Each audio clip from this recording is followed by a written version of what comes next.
Is that cut up? Where's your earphone? That one. What's the first one? At the church saying that. Let me turn it up. Start over.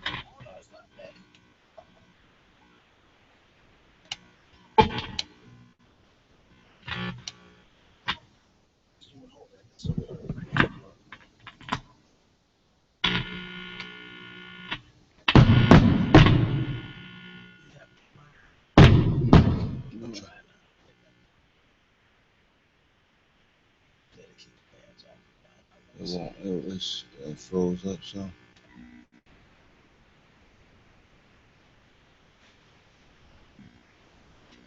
It's on computer. It's stuck now. About law enforcement, but the meeting has become a scandal for the Polk County Sheriff's Office as the agency admitted sending 2 plainclothes deputies into the meeting unannounced. As our reporter has outraged residents saying announced fine. Those who came to the meeting here at the church say that not only did the deputies not announce that they were law enforcement officers, but they made up stories about who they really were. I could not believe what I was reading. County Thomas says it was an open discussion about Sheriff's Office complaints, and one of the 2 Polk deputies told a story about how a state trooper stole thousands of dollars from him during a traffic stop. She later found out he was working undercover at the meeting. This man is a liar. And you want me to trust him as a law enforcement agent? I cannot. So I am thoroughly disappointed. The Sheriff's Office says it doesn't know what the deputies said at the meeting, but admitted the 2 were sent because of a tip that the group, named the Foreign Minority Justice Association, was planning a violent protest. The sheriff's commander said, quote, "We did the right thing. It would be irresponsible not to investigate a possible threat to the community." The highway Alcindor, who attended the meeting, says it was inappropriate, considering some families were in tears talking about their problems with law enforcement. So yeah, people are very emotional. And now we're just like posers, making up a false story in the midst of this. Polk County Sheriff Brady Judd is out of town, but many of the members of this organization say they would like to see the sheriff come to one of their meetings next time so they can ask him about this case in person. And Winter Haven, Chris Franklin, ABC Action News.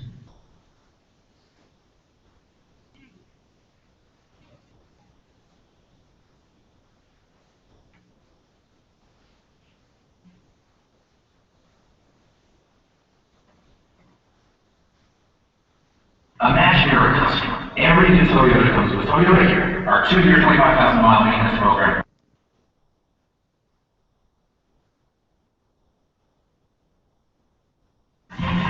Toyota, let's go places.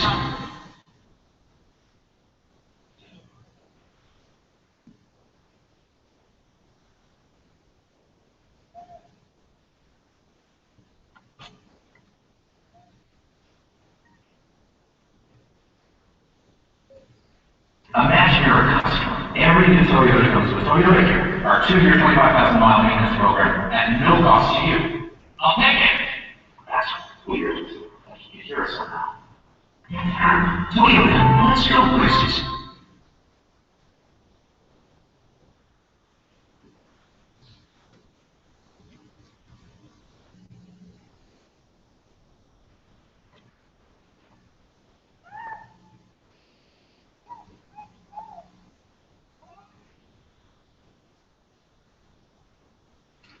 Do you wake up with a sore, dry throat? Are you ever awakened by gasping sensation? If you answer yes, then you may have sleep apnea. The board-certified doctors at P.M.J.A Meeting can help. To schedule an appointment, visit PMJAENT.com. First, he dared to criticize high-profile Sheriff Brady Judd, and as a result, the Winter Haven pastor had undercover officers spying on his meetings.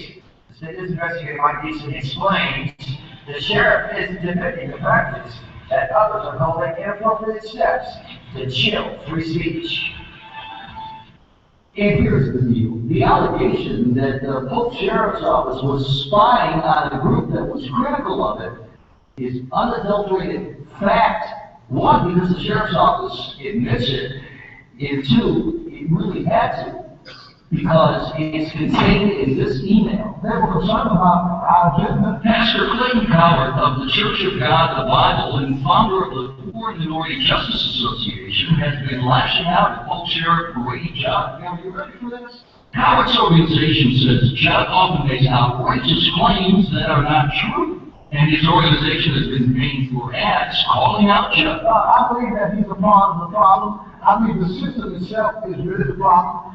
He's a part of the system, which is the part of the problem. Coward says that's why he believes, as this email shows, Polk detectives acted in an undercover capacity to gain intel during the meeting of his group.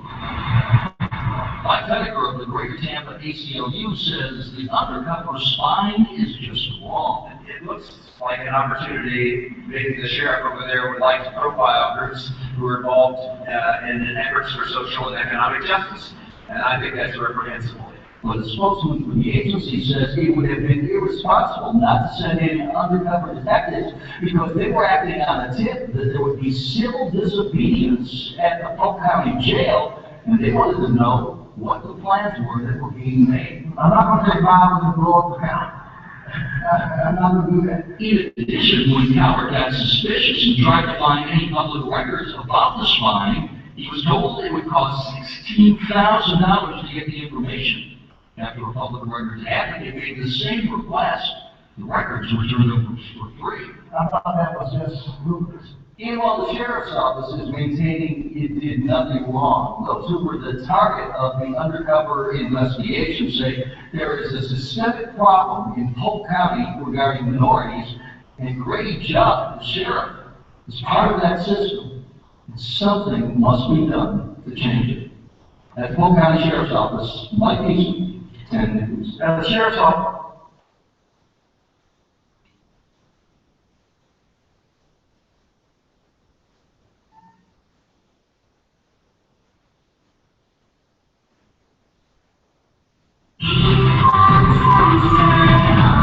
All over, hundreds of thousands of people are winning hundreds, thousands, even millions of dollars every single day, giving everyone plenty of reasons to smile.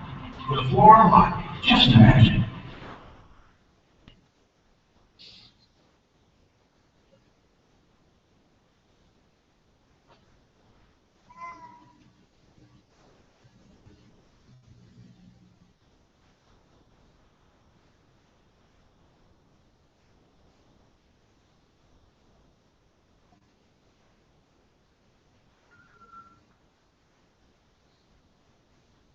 Every time I start it off, it's like It's just your start. No wait, for transmissions, tune-ups, and everything in between. Check engine light on, we'll check it for free. Double A. That's the O.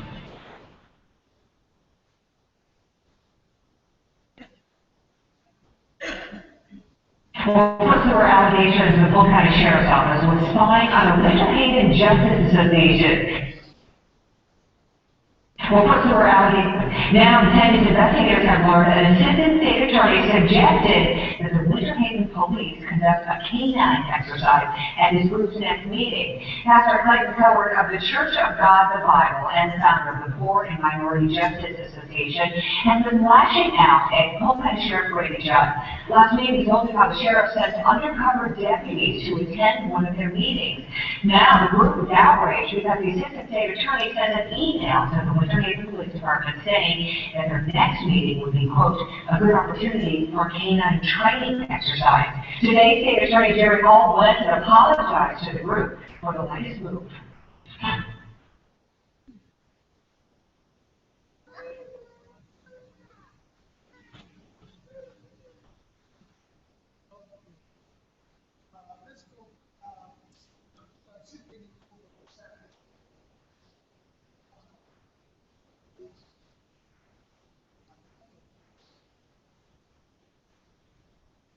I just want you to see what we're up against.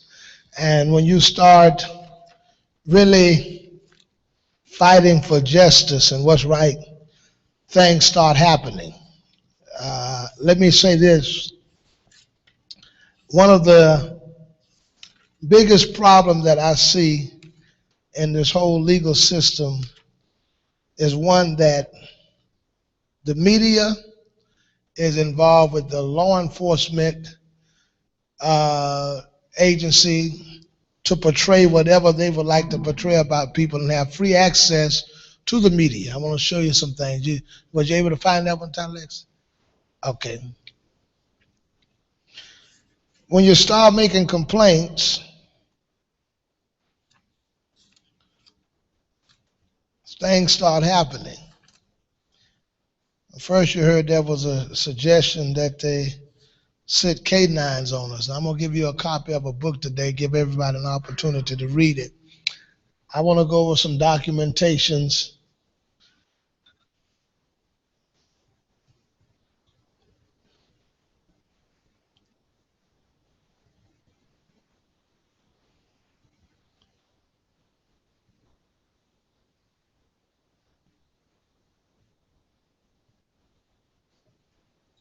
Okay, that's fine.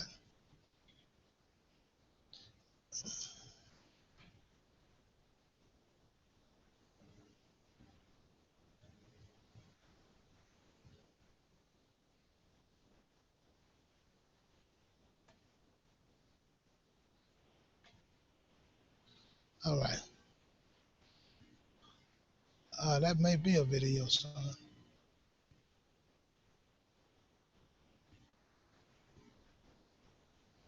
I think that may be a video. It's not. Is that a video? They changed the format of it. That's weird. Oh, they did. Okay. All right. Now, some of you all may know this lady. Her name is Mother Lewis too. All right. I just found out this is one of my friend's daughter. But just look at this, and what I want you to do, I want you to, when you see this, I want you to read it. I'm gonna have somebody to read it, and I want you to think after you get through reading it, what is the outcome of this story? What do you think after you get through reading? What is your thoughts? Can you read this, Mr. Jefferson? You young enough to still see this? Come here. I want you to read it on mic. Okay. I wonder is that now first, none of this ever hit the news. Nobody knew about it. Nobody knew that it had happened. Nobody knew that it took place. I got a call from a local preacher. He says, look, I want to tell you something. He says, I'm a part of the NAACP people. They won't do nothing about this. He said, I want to call you. I want to let you know what is going on. I need you to look into it and see what you can do about it. All right. So when you read it, this is how it sounds. All right. Read it for you. The charges were enough to spark. Go up to the original. Okay. A 78-year-old woman and her daughter were arrested after a local restaurant claimed they didn't make it smaller so that they can make it smaller. It doesn't reduce it. pay for their bill.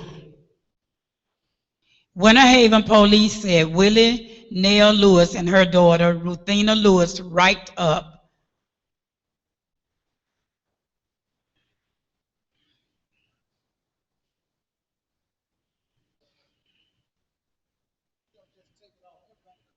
Okay. Take it off and let you read it. I want to give you an idea so you can see what happens. All right. You want to read it from up there? Okay, good. Read it from up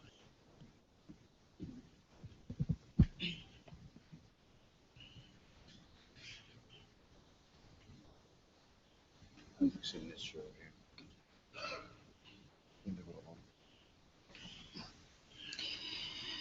A 78-year-old woman and her daughter were arrested after a local restaurant claimed they didn't pay for their bill. Winter Haven police said Willie Nell Lewis and her daughter, Ruthina Lewis, racked up a bill at A&G restaurant and didn't pay for it. The charges were enough to spark a protest on Wednesday morning outside the restaurant. Protesters belonging to Lewis Church held up signs asking people not to eat at the restaurant because they had the elderly woman arrested. According to arrest reports, the women left behind an unpaid bill of less than $20. I just didn't understand why it had to go to all this, said Lewis. Lewis said she's hoping the protest send a message to the community that she's not a criminal. I felt kind of bad about it because we have lived here for years, and we would never go into anybody's restaurant and eat and come out and don't pay, she said. Restaurant employees tell a different story. They said Lewis' daughter didn't fork over the cash for their meal. It's not like we didn't ask the lady to pay, said A&G waitress Natasha Anthony. We followed her out the door to get her to pay, and she wouldn't pay. So the law is the law. The law took her to jail. We didn't. Police reports say restaurant staff ran a credit card belonging to Lewis' daughter, who then told a waitress if she ran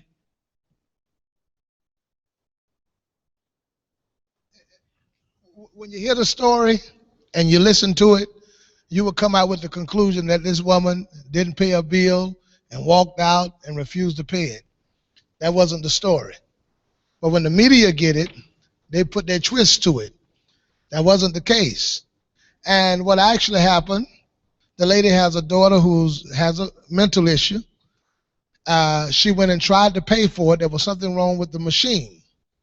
All right, her daughter having a mental issue told them, said, if you would pay for my meal, the Lord will bless you and let you go to heaven. If you don't, you'll go into hell. The woman didn't understand what was going on because the card was in error. Well, she left a preacher's card by the name of Joe Lewis. He sells cars. You all know Joe Lewis. She left a card with him and said, contact this man and he'll pay for it. They called Joe Lewis. He came by the restaurant and paid for the meal. When he got through paying for the meal, they said it was done. It was a done deal, no problem. While the mother is on her way to prayer meeting, her husband has pastored in this city for years, the Church of God by Faith. He pastored Lake Wales, he pastored Winter Haven, he pastored Avon Park. They pull her over, arrested her and her daughter on their way to a prayer meeting. She would have went all the way through the system at 7, 8 years old. We found out about it, did a protest.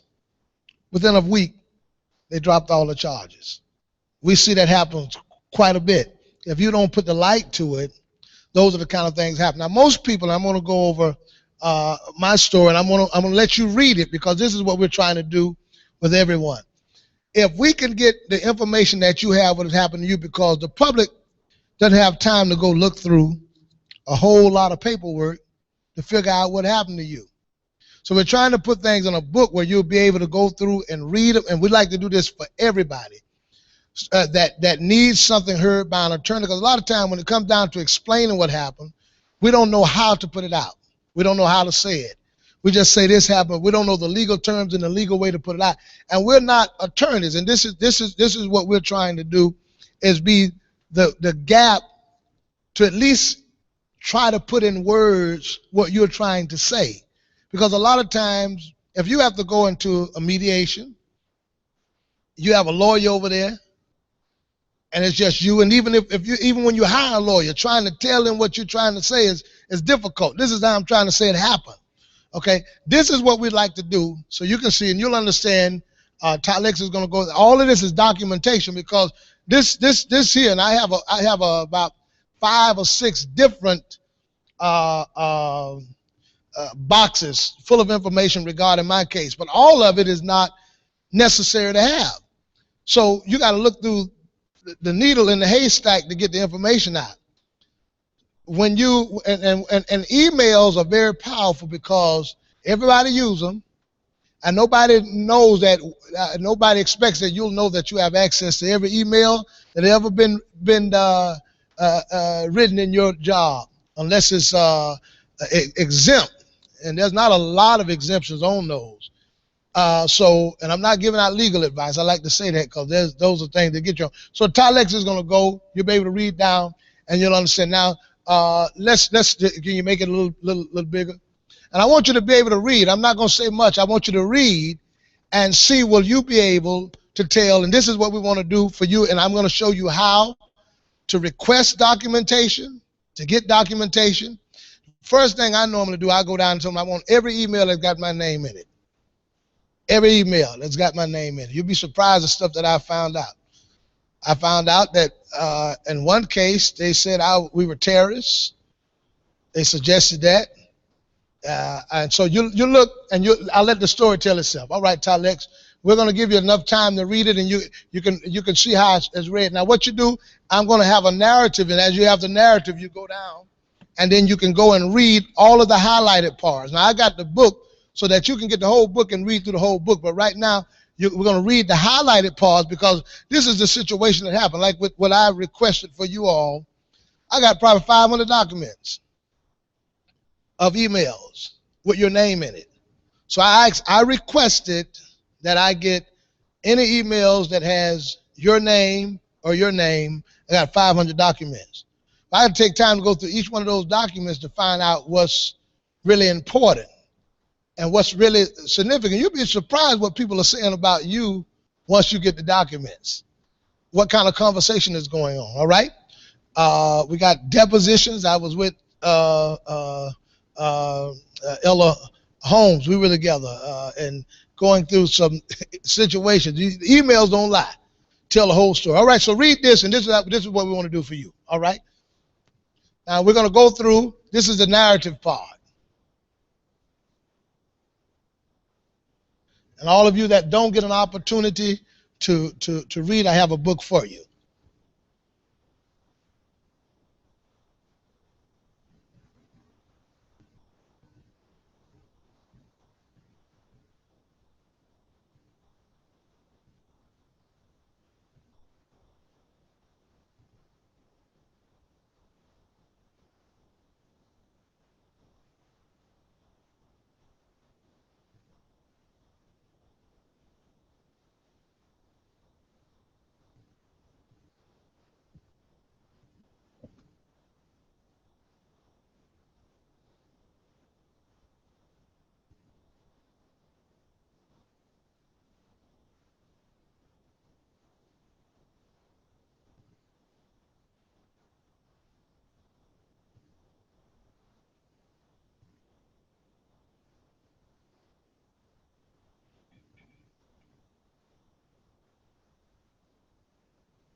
In order to try to assist, Tylex is going to go ahead and read through.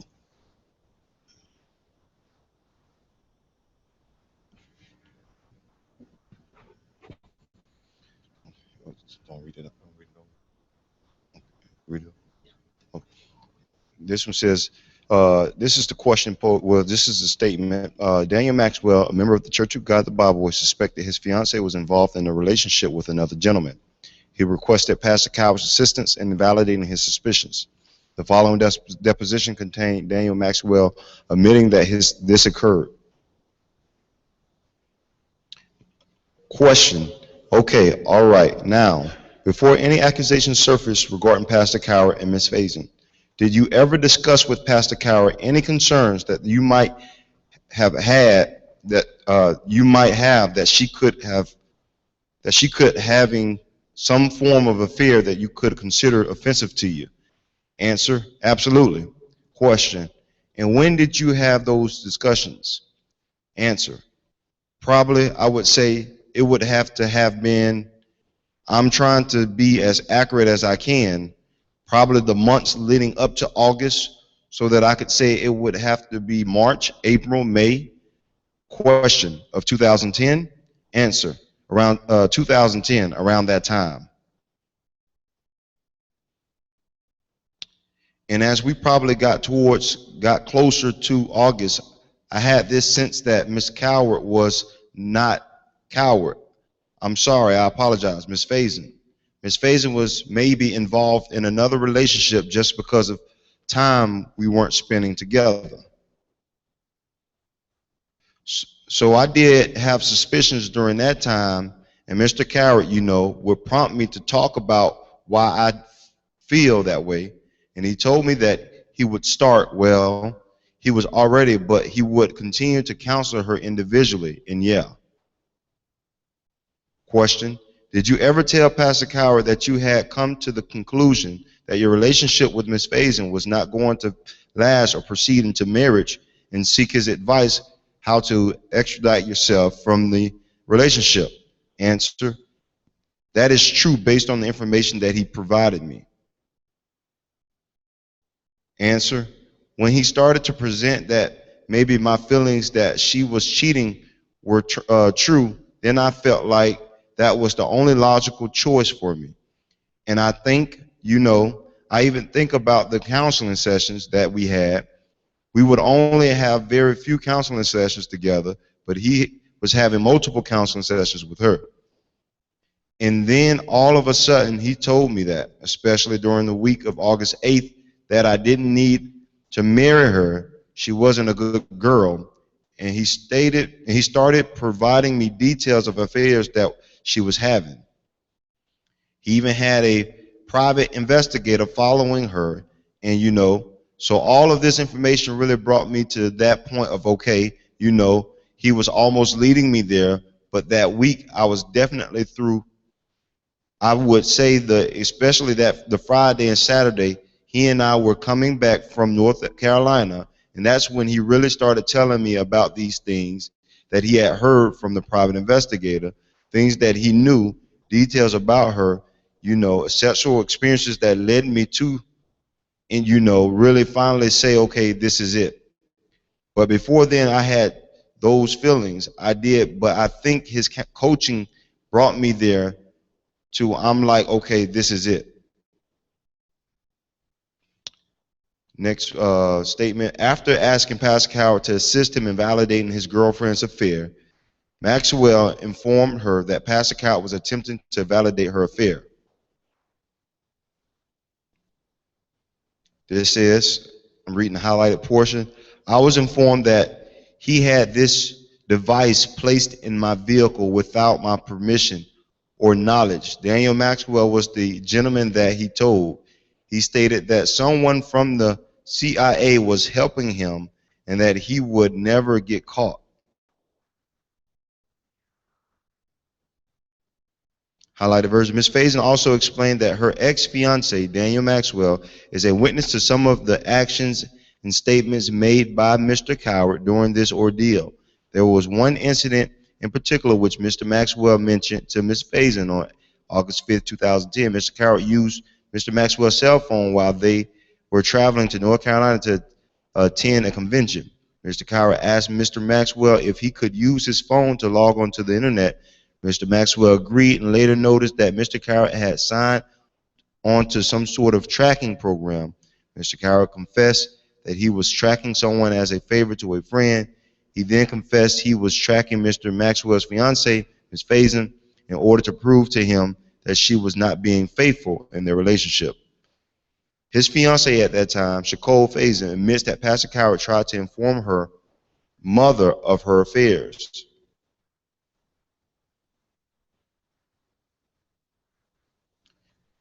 Deposition answer: no.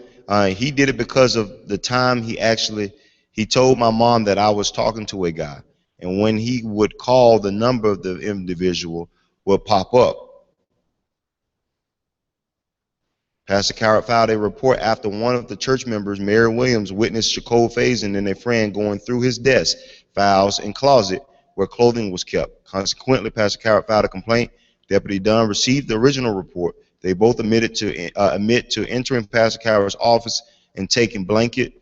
They were never arrested for the crime they committed against Pastor Coward.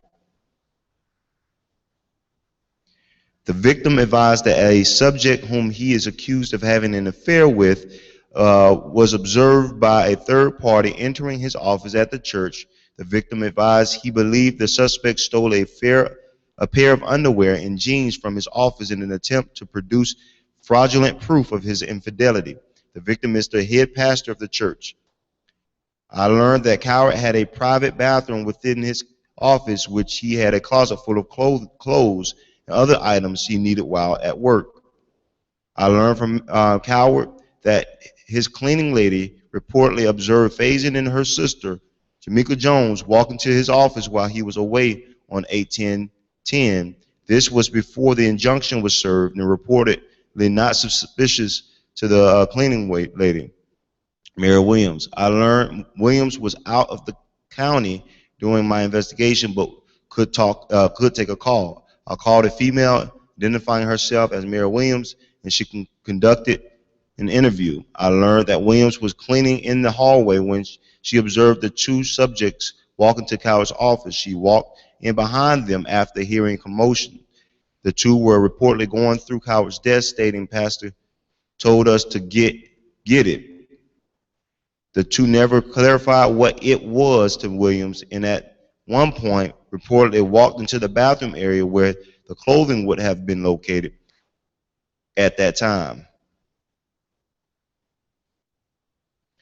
At around 1,000 hours, I made contact with a female who identified herself as Jamaica Jones and who stated that Faison and herself were in Coward's office. However, she did not, nor did she observe anyone, including Faison, take a pair of jeans or a pair of underwear. Jones stated they were in the office to get a blanket, which had been done from time to time. Jones stated she was not aware of anyone who would have taken the clothing and had no further information regarding this case. Deputy Dunn was the initial officer to investigate the case. Clayton Coward is listed as the victim.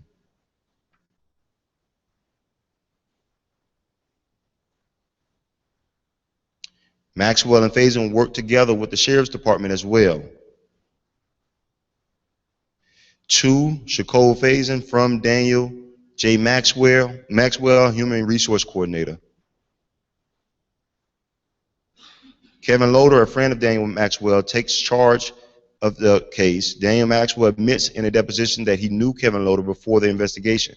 Kevin Loader acknowledged on Maxwell's witness statement that he knew him personally. Do you know a Kevin Loader? Lodger. No, I don't. Question. Answer. I do know. Question. Loder.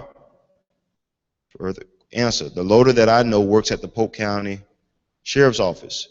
Answer. Deputy Sheriff with the Polk County Sheriff's Office. Answer. Yes, when I knew him, he was. Question. All right. And have you had any relationship with him since you left the Sheriff's Office? Answer. I believe that he was the deputy I believe he was the one that handled the case regarding the device that Mr. Coward put on Ms. Faison's car. I believe that was the deputy's name. Question. And did you have any interaction with him? Answer. Yes. Question. Okay, did you know Mr. Loader before he contacted you during the week of August the 8th? Answer. I did know of him because we worked at the Sheriff's Office at the same time for a spell. But other than that, I only knew him because I handled new hire orientation. So as new people came into the organization, a lot of people would meet me. And also as administrator in crime prevention for my last role at the Sheriff's Office, as you know, a lot of deputies would come in with help, need help for programs that my staff had helped them. Answer. I think I had the interaction with him person to person, again, by virtue of my role, but they were very, brief interactions, so I probably wouldn't remember in what context they were, but I know in my capacity as an administrator, I will go to briefings, so I had exposure to almost every deputy that worked for the Polk County Sheriff's Office. Pastor Coward complained to the Polk County Sheriff's Department about Maxwell and Loader's friendship. The department responded by claiming the two had no contact outside of an instructor-student relationship before or after the investigation. The department also claimed they had no personal or professional relationship. As for Loader having known Maxwell, he knew of him as he attended class instructed by this person during his tenure with the sheriff's office. The only relationship he had was that of instructor-student during the duration of the class, and had no further contact with Maxwell in a personal or professional manner prior to or following the conclusion of this investigation. Detective Loader did contact the SAO at the request of the captain to inform that that Coward was alleging he nor his attorney had the original reports. However, the Polk County Sheriff's Office own records proved different. Signature. That's the signature of a person making statement, Daniel Maxwell. Printed name of LEO Notary of Public, Kevin Loader. HR records prove that Maxwell and Loader knew each other. In fact, Maxwell was responsible for assisting in processing Loader's transfer from the position of Deputy K9 West Division to Kevin Loader, number 5787, from Daniel Maxwell, DMJ, Human Resource Coordinator. I have received your request for transfer of the position of Deputy Sheriff K9 West Division, and it has been entered for consideration along with the requests of other members. These will be forwarded to the supervisor responsible for selecting the applicants for the open position immediately following the job announcement closing date. The supervisor will contact you to coordinate your any interviews. Thank you for your interest. Much success in your future endeavors with the Polk County Sheriff's Office. Loader lied on the Church of God the Bible Way. He later admits there were no receipts documenting the improper use of the church credit cards to purchase the GPS system. Take notice to the word, none of it panned out. In fact, Loader tried tracking down other receipts that he may have improperly used the certificate for. When none of it panned out, I brought the misdemeanor report I had, which was a supplement, back to Bob and told him to do what he needed to with the misdemeanor charge. The relationship with the sheriff's office is so close. When Mr. Coward makes a public record request, his former co-workers not only inform Maxwell of his request, but ask for his permission to submit information concerning him as well. Sent from iPhone, October 2nd, 2012, 5:59 p.m. From Fos Lance. Can we tell Daniel? Response, FYI, interesting. Email, Tuesday, October 2nd, 2012, 5:28 p.m. to Cabrera Mario, public records request. An additional records request has been verbally received from Mr. Clayton Coward today via telephone from Daniel Maxwell, entire personal file. We'll be providing him with an estimate of the cost prior to beginning the preparation of the file. Excuse me, the response to that was FYI, interesting, and the response to that was, can we tell Daniel? Yeah, that's why I just did it. Pastor Coward informed his private attorney of the information regarding the sheriff's department, which was not included in the discovery. This information contains statements that prove Pastor Coward's office was broken into and items were stolen. It also proves the same individuals that claims Pastor Coward was stalking her broke into his office the very same day. The state discovery is very weak. There is no records of how many times the GPS was used. There is inconsistencies in the deputy's testimony, and Maxwell clearly states that he had prior knowledge of the GPS. It would clearly plead not guilty. I would clearly plead not guilty. However, because I am uncomfortable with some of the procedures and the way they are handling from the state attorney's the state attorney and the sheriff's department, I am taking the least resistant plea of no contest. Are so many contradictions in these reports.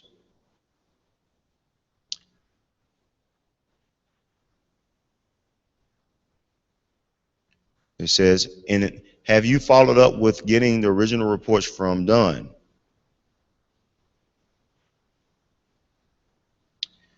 To file a motion to compel Captain Loader Stewart, He was concerned as whether or not a full report was sent. Mr. Coward, with regards to the reports you asked about, let me start over. These are all just email correspondence.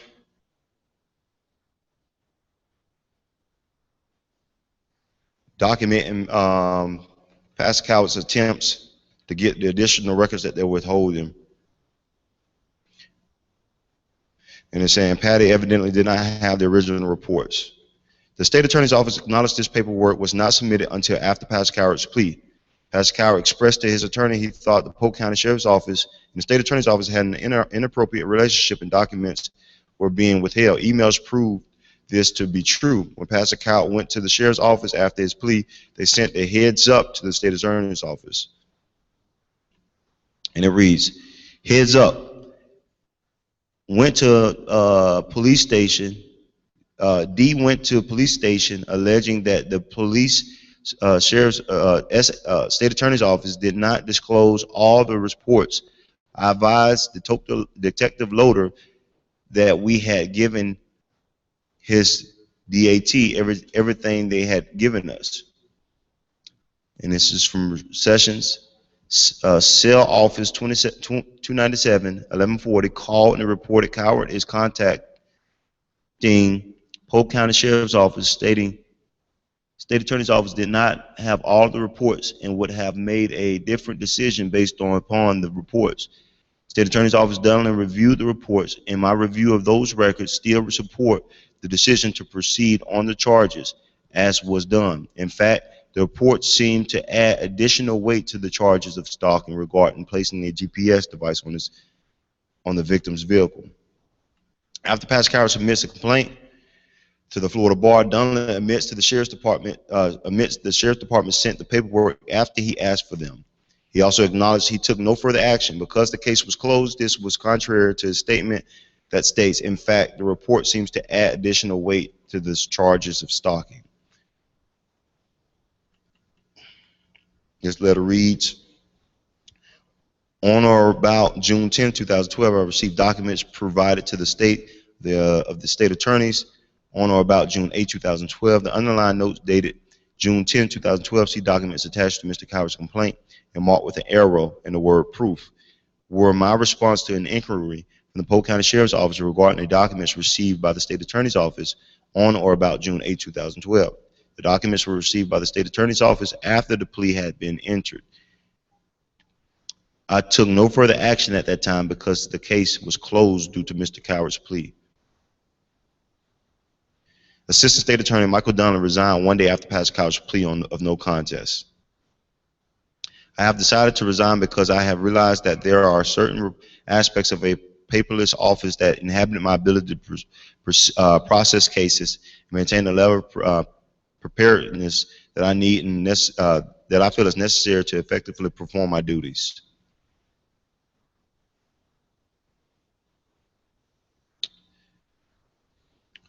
I then telephoned Mr. Coward and told him that there was, in fact, an original, and the state attorney's office had received a copy of it, and his attorney could get a copy through discovery.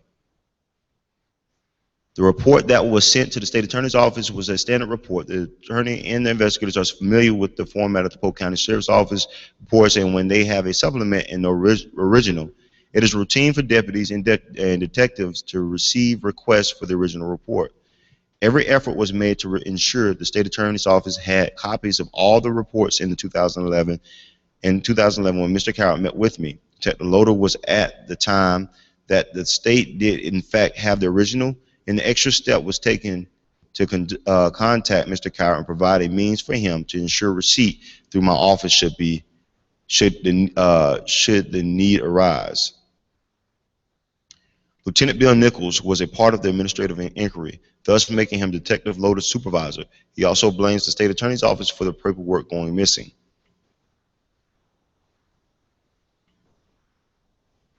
Additionally, the author states following his arrival at the sheriff's office to retrieve the original reports, they called the state attorneys and forewarned them that he was looking for the reports. Detective Loader did contact the state attorney's office at the request of his captain to inform them that Coward was alleging he nor his attorney had the original report and wanted to ensure that they had all necessary paperwork related to the case. This case report has been delivered in its entirety. In the attached, please find the RFI tracking accountability form, which was signed and dated October 20, 2010 by London Andrews, indicating receipt. I was assigned this report for the follow-up and received the original report for accuracy and clarity. The clothing Mr. Coward alleges was stolen is referred to in paragraph 1 of the supplement report.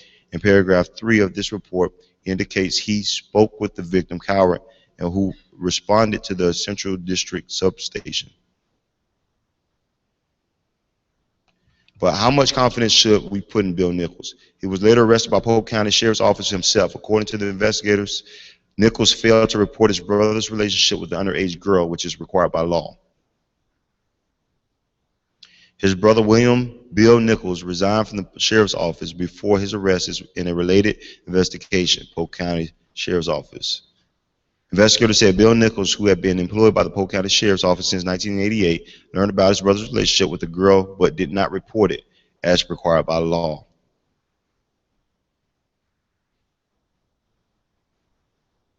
Pastor Coward went to a public meeting to complain about this issue. He was subsequently warned not to return to the sheriff's office or he would be arrested for trespassing. This trespass warning is being issued to your disruptive behavior at the Inwood Community Meeting, which was held July 10, 2012 at the Central District. As such, you are not allowed to attend any further such meetings or any other meetings if they are held at the Central District. While we understand you have become disgruntled with the Polk County Sheriff's Office over your arrest for stalking your previous girlfriend, a charge which you pled to, were adjudicated guilty on the plea of probation, for we cannot permit disruptive or volatile behavior at the Central District. Should you disregard this trespass warning and come onto the property or structure of the Central District for anything other than official law enforcement business, then you will be arrested pursuant to Chapter 810 Florida statutes. Please govern yourselves accordingly. Pastor Coward sent a written complaint to Mr. Farrell, who is in charge of Internal Affairs, regarding the trespass letter.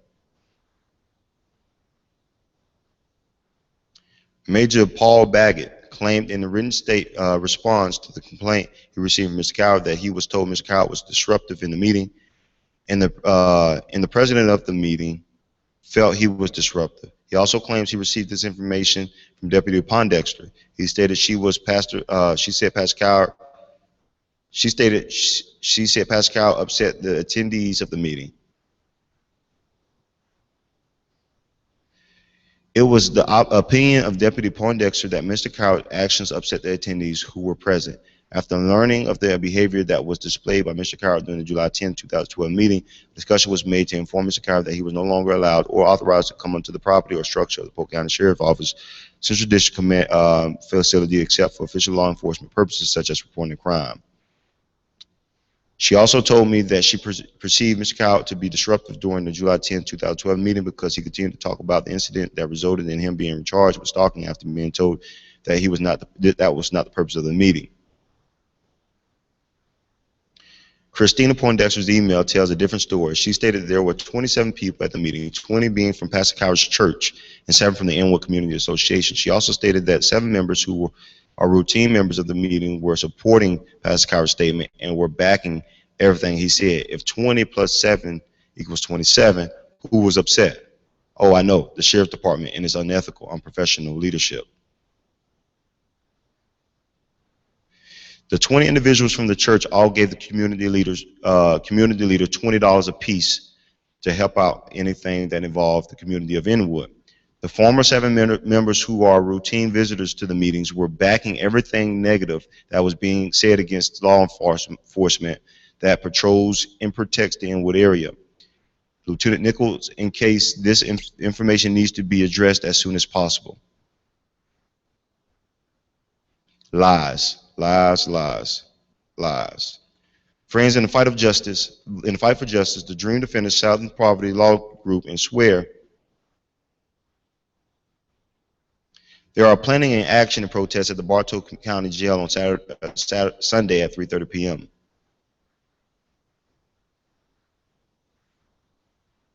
Um,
Pastor Carroll previously publicized some injustices of the Polk County. He had a contract with the Lakeland Ledger, a local newspaper. Don Willis was in charge of the advertisement at the Lakeland Ledger and refused to print ads published by the pastor in P.M.J.A. It was later revealed through emails that Pastor Carroll's ads were being sent to Mike Pruitt at the Sheriff's Department for approval.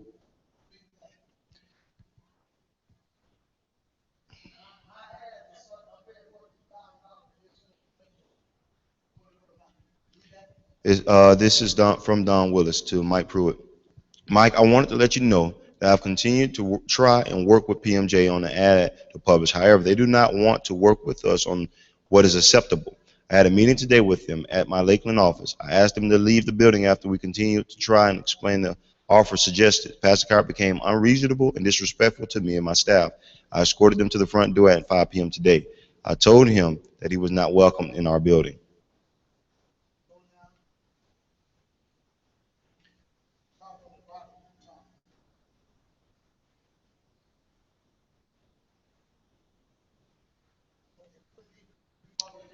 No, you, okay. It says, thank you for the update. If it's okay with you, I need to pass this on to some of our folks who may need to contact you. Is that okay?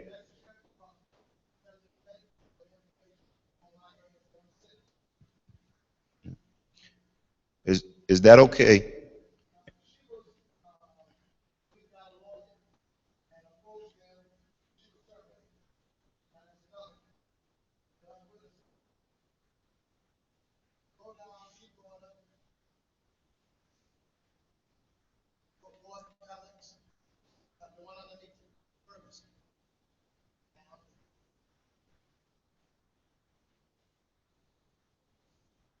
This one? Pastor Garrett had his attorney contact the Lakeland Ledger regarding this issue, only to find Don Willis and Jerome Ferguson, the Ledger's publisher, mysteriously resigned.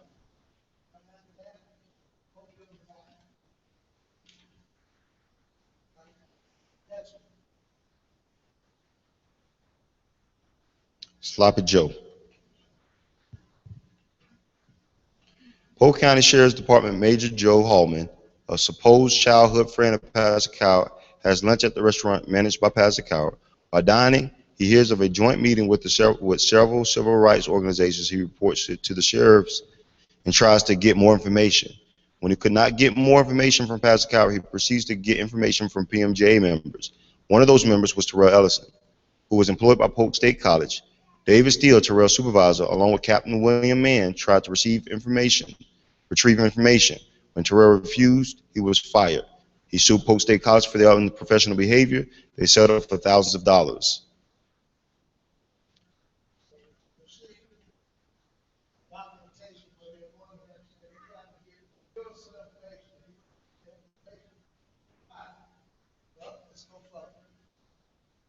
Want me to read these emails?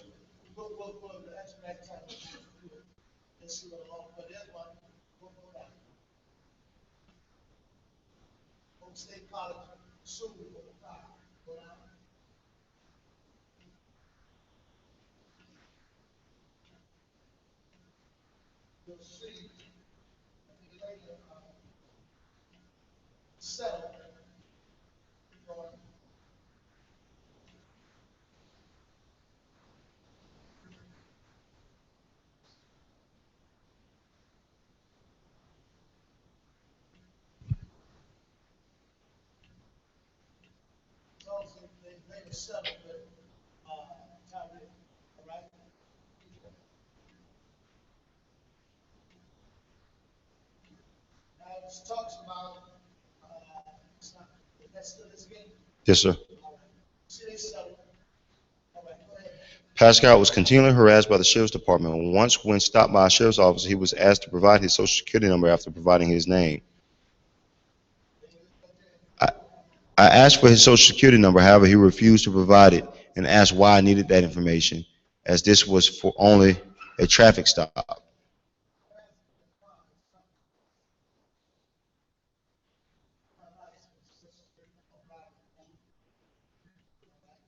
On another occasion, during an all-night prayer meeting, officers entered the church building while doors were locked. They came into Pastor Coward's office while he was sleeping and asked if he was alone. Mr. Coward claimed that the two deputies may enter into his church without authorization. He stated that the deputies found him in his office and also did not have permission to be there and used the guise of a 911 call as an excuse to be in the building.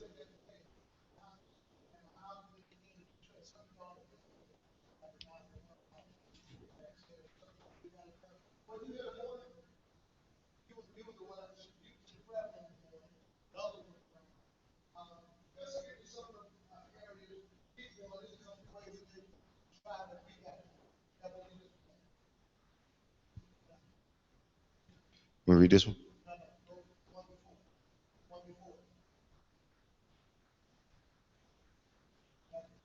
It says, then made contact with Mr. Coward by phone, and he confirmed that he believes the 911 calls was not made from the church and that the doors to the church were secured. I asked if he was advising that the deputies broke into the church, and he said so. He just believes they entered the church without permission, and that this is retaliation for the lawsuit he has against the sheriff's office.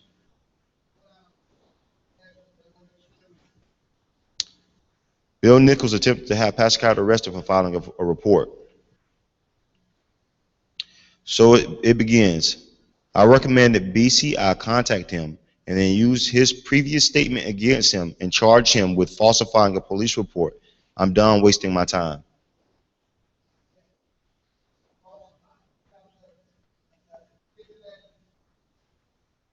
A juvenile who is a grandchild of the parishioners of Placer Couch Church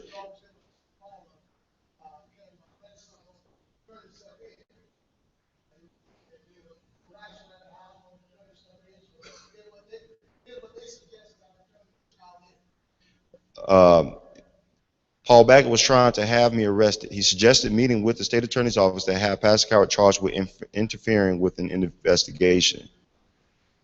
Secondly, after reading the report regarding the arrest of the juvenile for violating their curfew and a burglary charge pursuant to the order to take into custody, it appears to me that the possibilities exist to charge charge Coward with interfering with the investigation.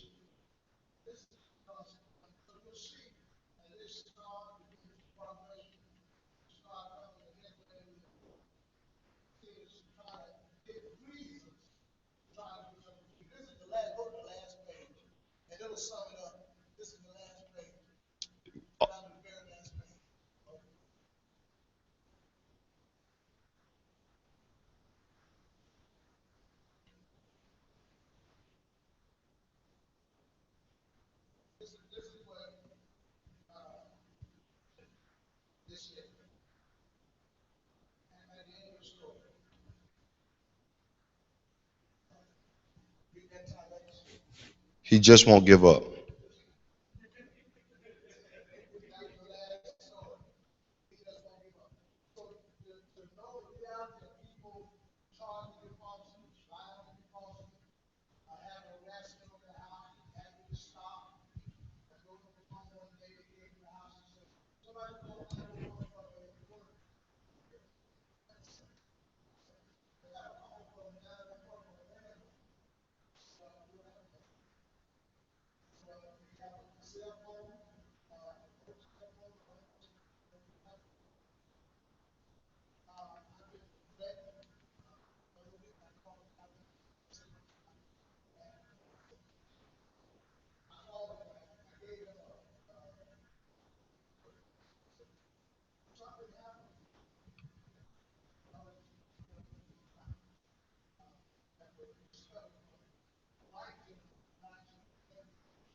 Property out so they didn't have access to look into what the church has got going on. We sent a complaint to the Florida bar. I can't talk much about that because there's an investigation on one of the assistant state attorneys. And I'll say this, part of the information that came back says that they were concerned that we were going to be have drug dealers and dope smoking in one of our meetings. We got the actual emails. One email to the FBI suggested that we were on the terror list. All that's because you stand up for what's right when you're done wrong. What Brother Holmes didn't mention is all his started because he buried a white young man. A white family came to him to bury their son. And from there on, the fight began. So I thank you for standing in today to hear. Now, what I need to do with you, if you can, and I want to show you how to do this, I need your information because if you go and tell somebody, they don't understand it. We've already started some stuff for Miss Reynolds. We got quite a bit of her stuff. Her son had the staph infection, was beat up, all these different things there. Go down to every agency that is connected. You got rights, Statute 119, to any public records that's there. They belong to you. You can get them. You go down and ask for them. Ask for the emails mentioning your name, your son's name. All right, they'll give you some fight because they gave me and Miss Reynolds some fights for the medical records. We had to go from this place. One day they said somebody was gone for 2 weeks or so. I don't know how long they was gone. We kept fighting. So finally, when I called them and they found out who we were, they ended up releasing the information to Miss Reynolds. That was his medical reports. And we had to go from place to place, but don't stop until you get it, because once we got it, then we found out stuff that we didn't know. We found out he was treated for stuff, was going back to the different hospital, he was in instances that we didn't even know about. So it's very important that you know your rights. So every one of you all, I have a lady now that came to me to ask for some records from the health department.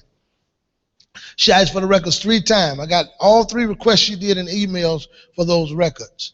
And finally, we called in one day, and they sent us a price and sent the records to us.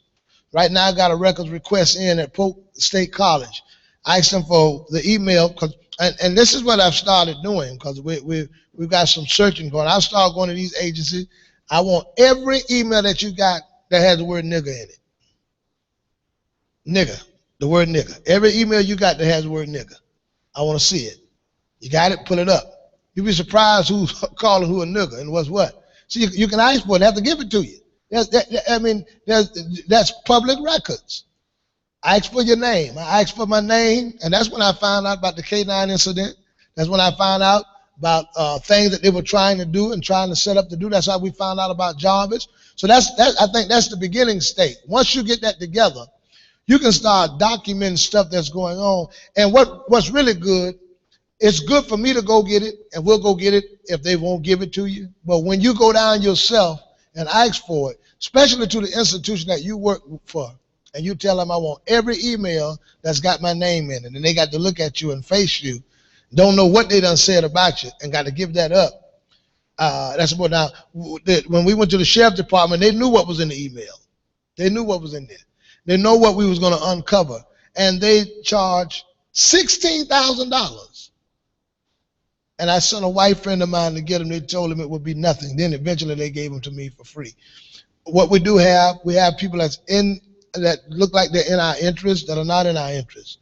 I have CD, Tylex and all of them can vouch for it, where a particular group that's supposed to be representing the black community, they asked them to come over and ask me what would it take to get me to tone down, whatever it would. He said the sheriff, one of the well-known attorneys, the sheriff said, whatever it take, you know something has been done that was wrong, but whatever it take, just quiet it down. I told him no, because if you quiet mine down, you got all these other people that you got to deal with their stuff. Yes, ma'am. Charged me $35. But when Pastor got there, they gave me my records and I didn't have to pay nothing. That's right. They gave us the runaround. Well, because they know something gonna come out of it. And what we're doing now, and I want to say this: everybody that go down to get a record, make that record an email request. If you don't do email, do the email through somebody. Don't. And if they don't give it to you, wait another week, send it again. They don't give it to you, wait another week, send it again. Get that information to us that you've tried to ask for that record. We'll pass it along to the attorney that works with public records and allow them to see which way they want to go with it. Now you go and request it yourself, because you have the right to those records. There's a lot of information that you're going to find in there that will surprise you.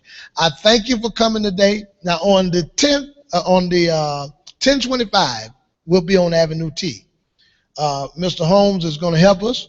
We're going to have it's called Bang the Gang Day. We got several communities going to be there. We have a stage gang fight. Law enforcement have agreed to come and make sure that they block it off for us. A stage gang fight. Brother Holmes is going to help us with a funeral service. We're going to have a preacher that's going to preach. Going to have the individual laid out just like and the story is there's a young man that decided not to obey his mother's rule, went out, got fight. The kids are doing the whole play. The ambulance are going to come and do their job. The mortician is going to come, do the job, speak a little bit, get the attention of the kids right there on the streets. We're blocking it off. And this is a good opportunity to reach some of our young people. And what we're trying to do, Brother Holmes got Haines City. I know Brother Wormley, you got Lake Hamilton. We'll have law enforcement officers there, and they promised me that they're going to be out there trying to police and arrest all this kind of stuff, but to help us keep the control. I think if we can bring out of these communities, like our young people from Haines City, so you got good pull in Haines City, because a lot of the stuff we got going is through different cities, but we got a city representative who everybody respects. You bring your group there, because what's happened, it's a plot to keep us divided. Because if we come together, we have the minority, we have the majority. So if I can get Clark, because Clark, he can pull Haines City. I went to a meeting there, and he had them together. That last meeting I went to, so that if there's anybody that can get the voice of Haines City, he can get Haines City. But if you can get Haines City here, all right, we got police to police it. Get Haines City here. You get Lake Hammond here. I got some folk working on Lake Wales and got some folk working on Lakeland. Get all them here and get them the message that if we unite instead of gangs and fighting against each other, we can make something happen. The last meeting we had, it turned out pretty good at the field there. But if we can get everybody in and bring everybody together, they got a car show that they're going to have, different car shows. We know they're in the cars and have the car show and all these different things going. And this is going to be our opportunity now to speak and get everybody united together for one purpose from the different counties. So we're taking different cities in the county, bringing those people together. And we need representatives in each county to do that. We're trying to open a branch of P.M.J.A in each neighborhood. And I respect what the NAACP and other organizations are doing, but for me, they're not aggressive enough as to deal with our issues on some cases because they've made themselves covenant with them. Shalonda said it.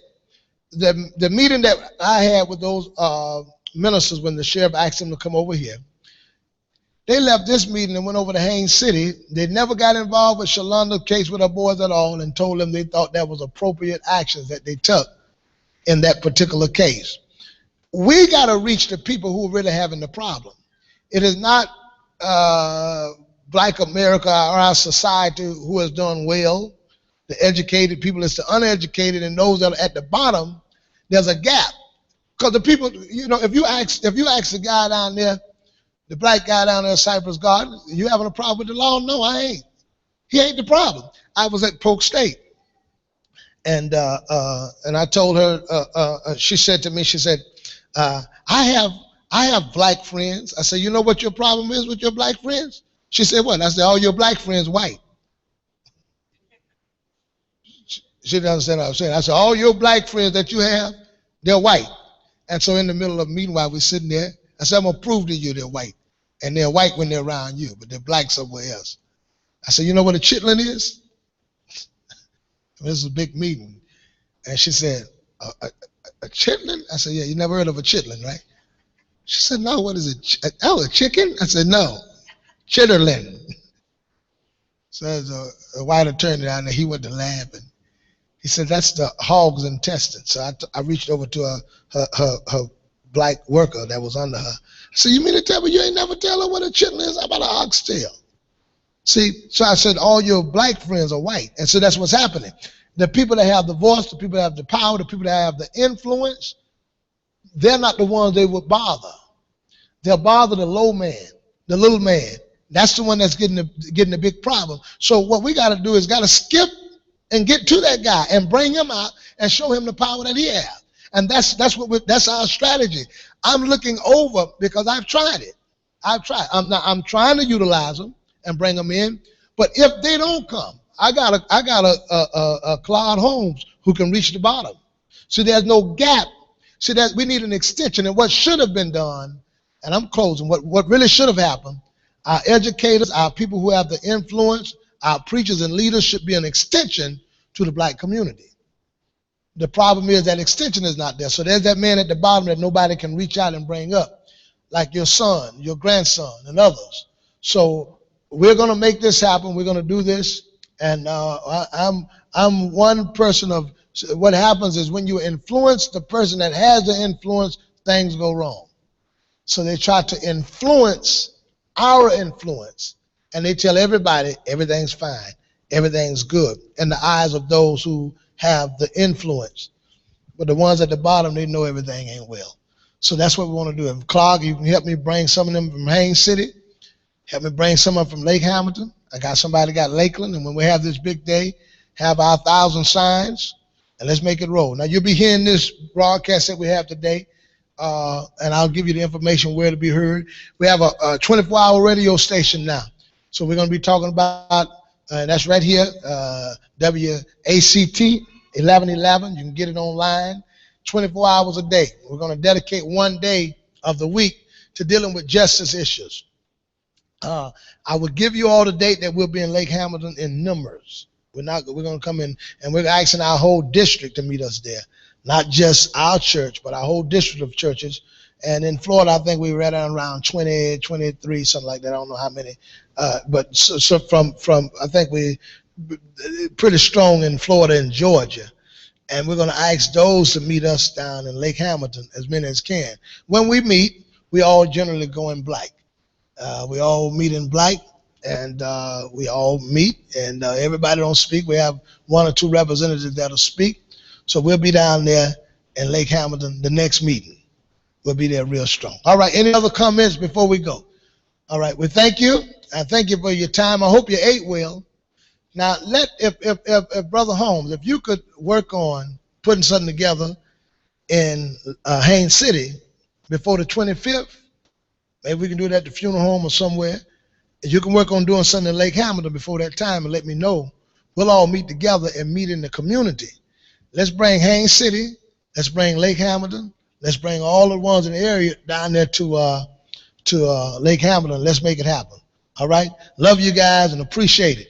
Amen. Thank you so much. Dr. McKenzie, man, we love you. You're always here for us. Let's give him a hand for what he did for us today. All right. Well, consider yourself dismissed and thank you for coming.